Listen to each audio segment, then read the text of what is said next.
Okay, so Thor 2 is supposedly one of the worst MCU movies. According to what logic?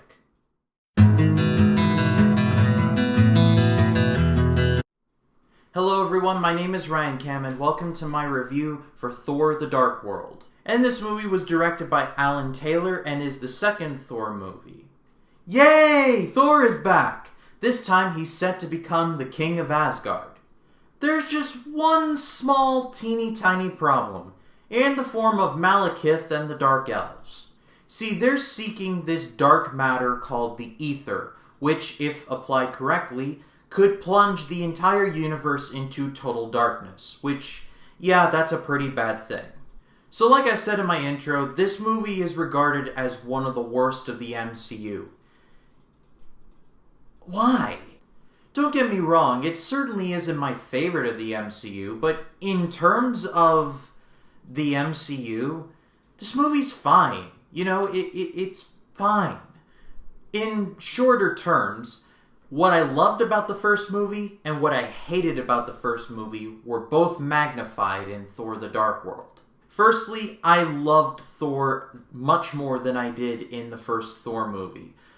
In the first Thor movie, he was almost entirely on Earth, and that got a little boring at times.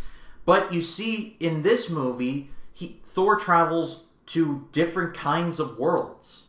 The very first time we see him, he uses Mjolnir, his hammer, to destroy this rock monster.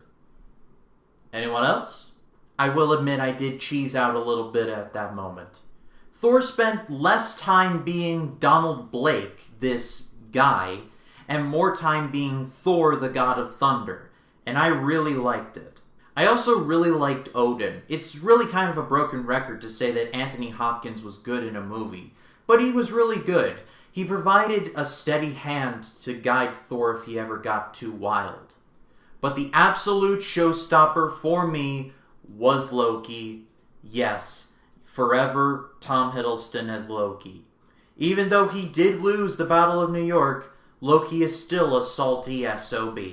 He doesn't even care that he's in Asgardian jail. He still drinks Thor's salty tears, and it's glorious to watch.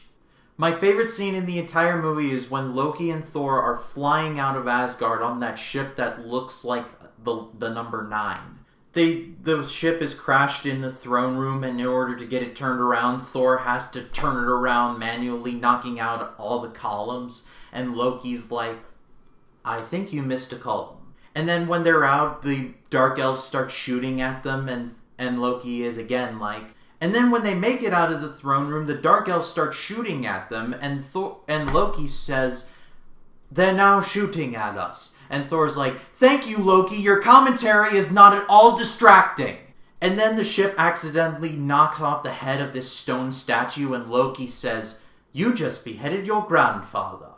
And then a few seconds later, Thor throws Loki off the ship, admittedly onto another ship, but yeah, I would have thrown him off too if Loki had been backseat driving me. Every time Thor and Loki were on screen, it was awesome, and I wanted to see more. What was not awesome, however, was Malekith. If there has ever been a more disposable MCU villain, I have yet to see it. What was not awesome, however, was Malekith. If there has ever been a more disposable MCU villain, I have yet to see it. With most MCU villains, people complain about them, and I'm like, well, most of them are okay. They're serviceable, they're fine. At least Obadiah Stane was funny because it was the Big Lebowski in a giant Iron Man suit. Basically like, I'm the warmonger, dude! At least Whiplash had those cool whippy things that he threw at Iron Man. At least he had that going for him. But this guy Malekith is useless. With the exception of one scene, you could have put an entirely different villain and the movie would have been better. But yay! The human characters are back! Oh crap. Natalie Portman's character is back, and she is thoroughly useless. You could have edited her out of the movie entirely, and the movie would have been no different. Thank God they did so in Thor Ragnarok. Stellan Skarsgård's character has no pants for half the movie. And Kat Dennings is back, which you know what that means. Look at Thor. Thor's got the muscles. You think he works out? Thor's got the muscles. You see that? He wears a tight bodysuit. He obviously has the muscles. He's got the muscles. The muscles. I don't need humans in my Thor movies. I need Thor. Simple as that. But guys, in the end, I'm going to say that this movie was good. Like I said earlier, what I loved about Thor and what I hated about Thor were magnified. But at the same time, I still found enjoyment in Thor to not give it a rating anything lower than good. But that is all for me, guys. Thank you so much for watching. Stay tuned for my reviews of Captain America the Winter Soldier, Guardians of the Galaxy, and Avengers Age of Ultron leading up to Avengers Infinity War coming up in a couple weeks now. Man, where does the time go? If you like this video, please be sure to leave a like and to also subscribe so that you never miss a new video.